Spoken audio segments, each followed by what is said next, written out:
Hi everyone, and if you want to know how to fix Reddit chat not working, you've come to the right place.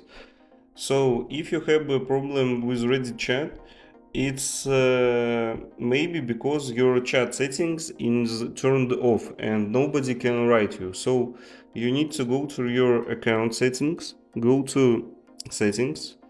In general, click on your account settings, and now you need to find safety, chat and messaging permissions. Click here, and here you need to make sure that anyone can chat you on Reddit and anyone can send you direct messages. So if it's done and you still have problem with chat, for example, you can't write anything, you need to just go to your settings, and here in settings you need to find apps.